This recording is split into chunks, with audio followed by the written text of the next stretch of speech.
Now that you're feeling comfortable adding new sections to a notebook, even removing sections you don't need, it's time to take it a step further and talk about renaming those sections and even reordering them. Especially when you use a template that's supplied to you when creating a new notebook, you get these sections that have been created for you and named for you, such as Client A, Client B, Client C. We added a new section in the previous lesson. It got tacked on to the end here, so we need to put these in the right order and rename them. We have real clients, not Client A, B, C, and D. So let's start with reordering. The easiest way to reorder a section is just to simply click and drag it.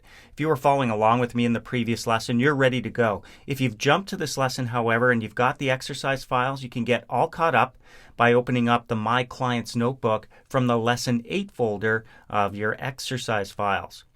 All right, so Client D belongs over here next to Client C. Well, in that case, we just simply click on it, drag it, and you can see that little black arrow up here.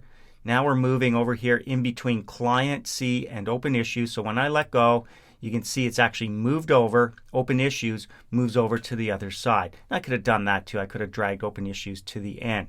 But reordering is as easy as that. Click, drag, and let go.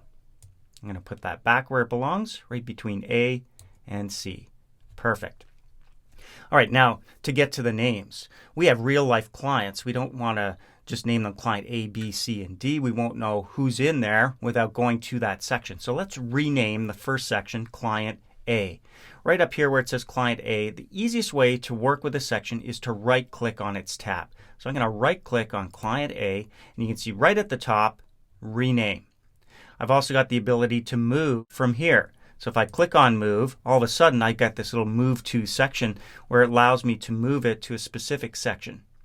So here we've got my clients, Client A, B, C, and D. If I want to move that down or up, I can choose move before or after. I'm going to click cancel. I find it much easier just to click and drag the section.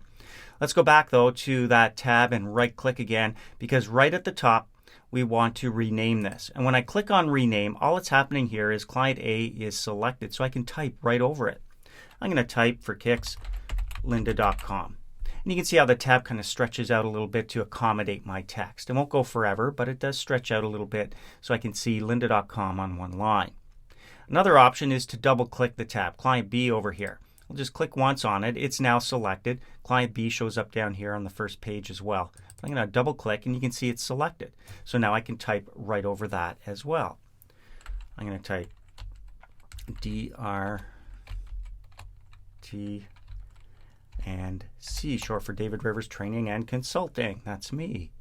I'm going to come over to Client C. Again, you could right click, choose rename, or if you prefer, double click and type in your own company name here. Acme Co. Now I realize I don't really need this one, so just a quick review. Right click. Also from this pop-up menu is the ability to delete a section. You'll be prompted to confirm that. Clicking yes, remove, and we're down to our 3 companies or clients with one last tab over at the end for open issues. So you can see it's really quite simple to put your sections in the right order and even to rename them.